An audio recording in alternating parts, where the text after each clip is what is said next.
నేనండి మీ కర్నూలు కుర్రని. చాలా రోజుల నుంచి వన్ డే ట్రిప్ ప్లానింగ్ చేసుకుంటున్నా. వెళ్ళాలి అనుకునే వాళ్ళ కోసం ఈ వీడియో.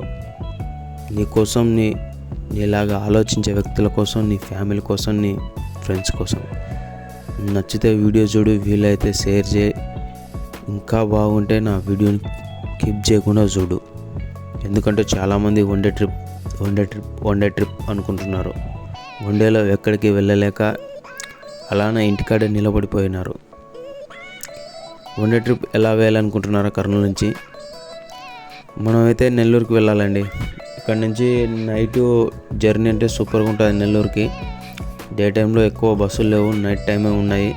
మన కర్నూలు నుంచి నేను 9:30కి బయలుదేరాను. ఎర్లీ మార్నింగ్ 4:40 కల్లా దింపేసింది. అక్కడ బస్ స్టాండ్లో ఫ్రెష్ అప్ అయ్యాను. అక్కడ నుంచి ఆత్మకూరు బస్ స్టాండ్ ఉంటుంది. అక్కడ నుంచి 45 మినిట్స్కి మేదారం బీచ్కి వెళ్ళడానికి బస్సులు ఉంటాయి. ప్రతి 45 మినిట్స్కి ఒక బస్సు వస్తూనే ఉంటుంది.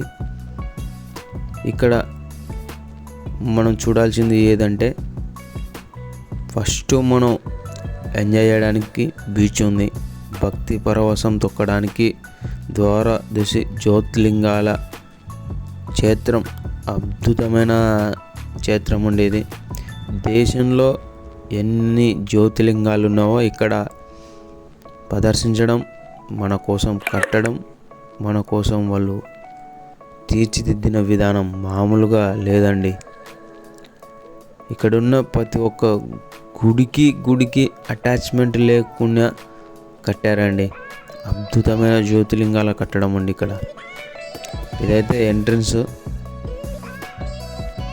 ఆ గుడి శివుడు దర్శనం అయిపోయినాక అమ్మవారి దర్శనం అయిపోయినాక బయటకు వస్తే ఇక్కడ ఈ దర్శనం అయింది. ఇలా వస్తే సుబ్రహ్మణ్యేశ్వర స్వామి దర్శనం అయిందండి.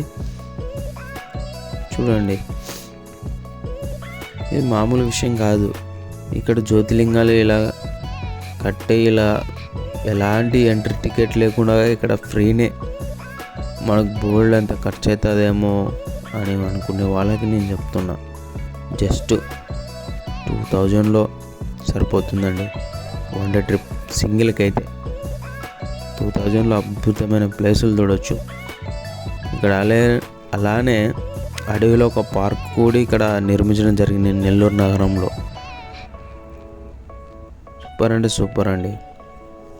ఒక్కొక్క జ్యోతిర్లింగానికి ఒక్కొక్క అద్భుతంగా తీర్చిదిద్దారు ఇక్కడ. సేమ్ యాటిట్యూడ్గా ఎలాగైతే అక్కడ శివలింగాలు మనకి దర్శనమిస్తావో ఇక్కడ కూడా అలానే మనకు అక్కడికి ఇక్కడికి ఏం తేడా లేకుండా, ఎలాగ తీసేయలేకుండా ఉన్న విధంగా తీర్చిదిద్దారు ఇక్కడ.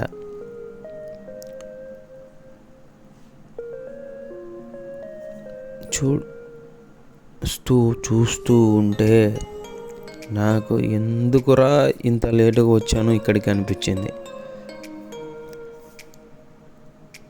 మామూలుగా అంటే మనం వెళ్ళినప్పుడు ఒక శివలింగం, ఒక గుడిని మాత్రమే దర్శనమిస్తాం. ఇక్కడ సముద్రం తీరంలో అలా టైం కేటాయించు ఈ గుడిని సందర్శించవచ్చు. ఈ గుడిలో ఉన్న 11 జ్యోతిర్లింగాలని దర్శించుకోవచ్చు.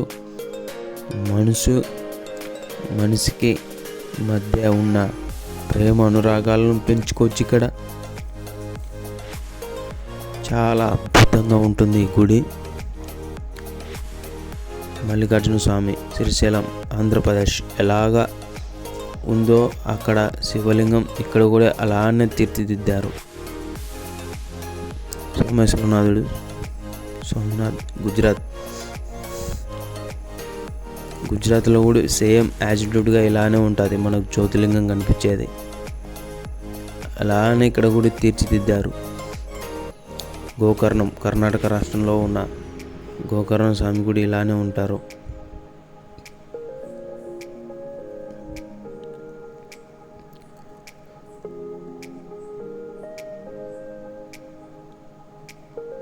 ప్రతి మానవాడు దర్శించుకోవాల్సిన ప్లేస్ అండి ఇది.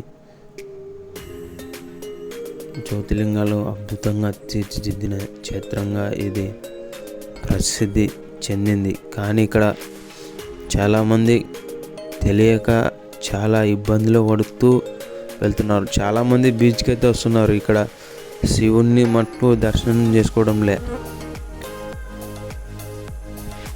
అక్కడి నుంచి బయటిని వెళ్ళిపోతున్నారు.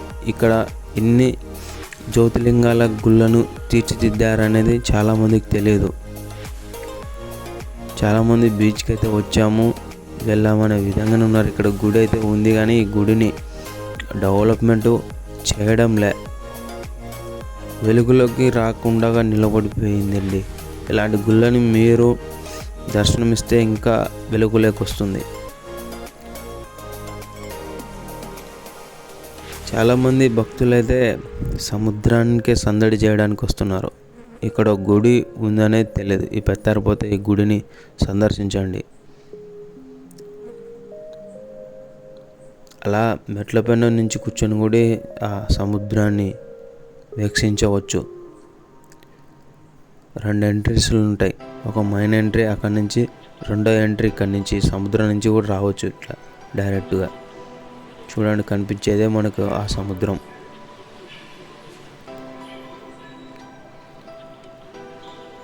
జ్యోతిర్లింగాలకు సంబంధం అంటే ఒక గుడి టచ్ లేకుండా అక్కడ గర్భగుడి గోపురాలు ఎలాగైతే ఉన్నావో ఇక్కడ గుడి సేమ్ యాసిడ్గా అలానే తీర్చిన విధానం మామూలుగా విషయం కాదు. ఇది